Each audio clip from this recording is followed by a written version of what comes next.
Hey, what's up everybody? Welcome back to my channel. I'm Blake Daly and I'm an active real estate investor as well as an active duty Air Force officer. And my whole strategy with real estate investing is to buy undervalued properties, fix them up, and create equity via forced appreciation.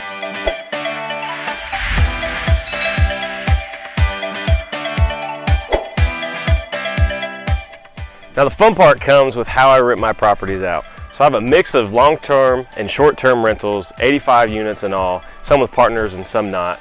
And what I really love is to rent out my units as short-term rentals. Think Airbnb rentals or vacation rentals, but I don't only use Airbnb and we don't only cater to vacation rentals. So I call them short-term rentals. Now with this strategy, I can get a lot more cash flow for the same property. So my normal cash flow is about 3 to 5 times the amount of what it would rent as a long-term rental. So that's why I really love this strategy. So this behind me is actually one of them. It just looks like a garage right here, but the unit's actually on the back side.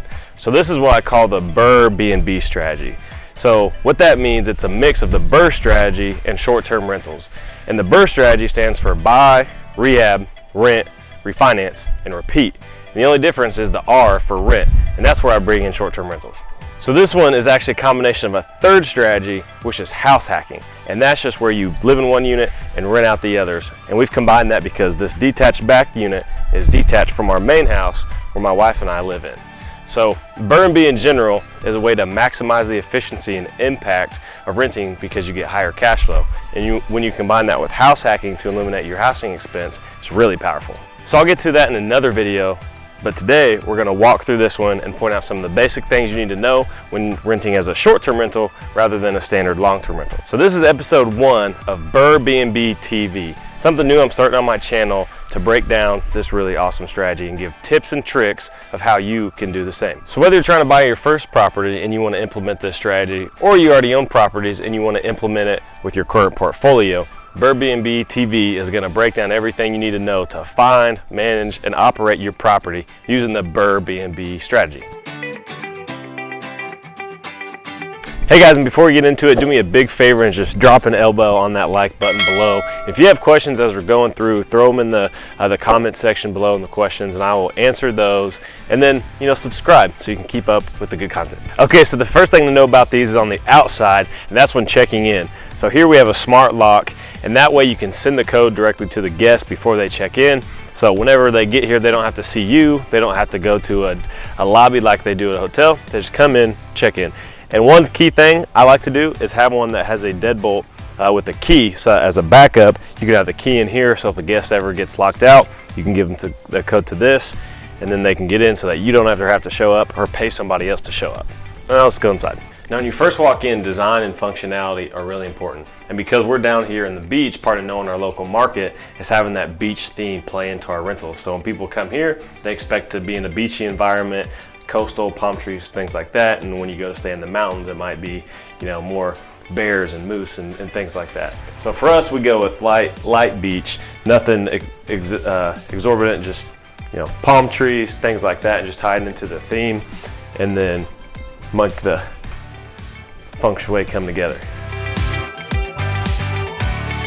So this is one of our smaller units, and this is actually just half of it. There's actually the living and kitchen upstairs, but in smaller condensed spaces like this, it's important to make the most out of the air. So we got the little seating area, the bed in here, you've got a closet over here. This actually is not the comfort that usually goes with this bed, but part of having a bunch of Airbnb rentals, sometimes laundry gets mixed up. So usually the color scheme goes a little bit better. But in here, especially right now, like in the COVID times, it's really important to have the work from home space. So we got really fast Wi-Fi here, and this used to be another closet, but what we did is made this desk just a built-in in the closet. So it helps save some space, and then you got all the functionality of having the desk, and then brings this room together so you can do the work from home and capitalize on that market. So let's go check out the living space upstairs.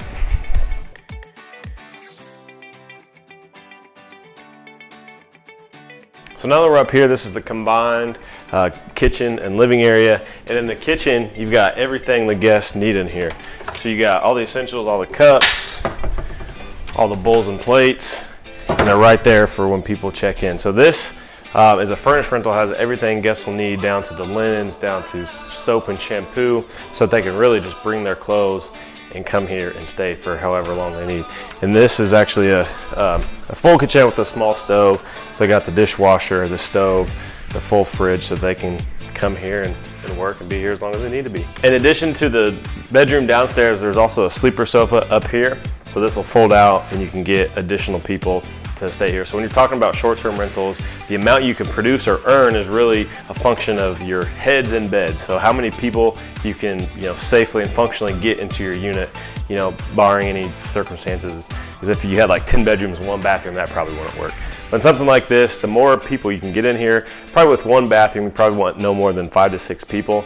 So something like this, having the availability of 2 more guests to sleep on the couch gives us the increased ability to make more money.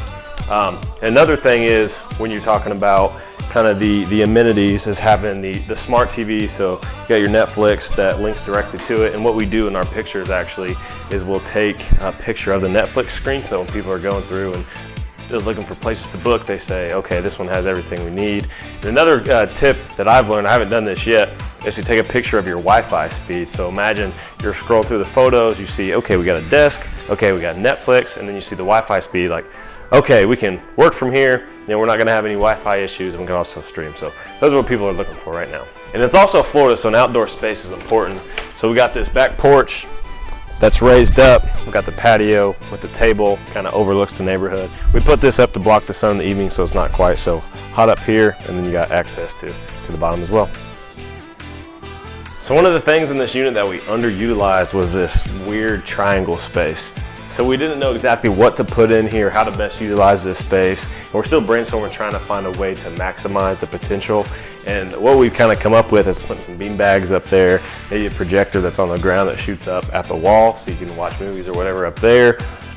Make a little like 3-step ladder so people can get in there, and maybe even a bed at the end. So again, that's more heads in beds, more people could stay here. Or this is like, if families book this is where the kids hang out, away from mom and dad that are downstairs. So we're still looking at how to best utilize this. But again, the thought process is how do we get more people here? How do we make it functional and then safe? Since it's elevated, we don't want to have any liability, but we've got the extra space.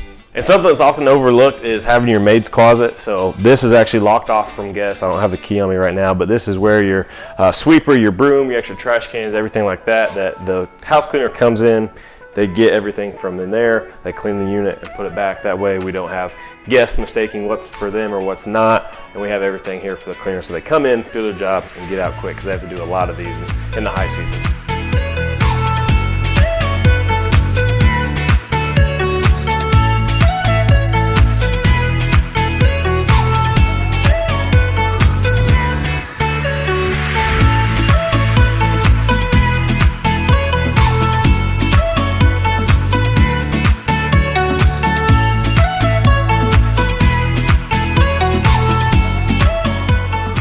So there's a few of your short-term rental essentials. The biggest things is to make the experience easy for guests, right? They want to check in, and they're not even gonna spend a whole lot of time here generally, but make that check-in and the initial stage easy for them so that they can go out and enjoy the local area, whatever is really bringing them to your unit. And then after that, definitely get professional photos. That's not something I mentioned, but you have to have professional photos because it's all about attracting guests to your space. So when you have a good space like this, you want people to know about it to book your place. All right, so guys, that's it for BrrrrBNB TV today. Hope you guys liked the episode 1 of this introductory kind of series we're gonna do on the YouTube channel. Hope you liked the walkthrough of one of our units to see how we furnish them, what we think about when we're putting guests in our rentals, and really just thinking of what would guests like, and then trying to capitalize on that. So don't forget to hit the like and subscribe button before you guys leave. I'll see y'all next time.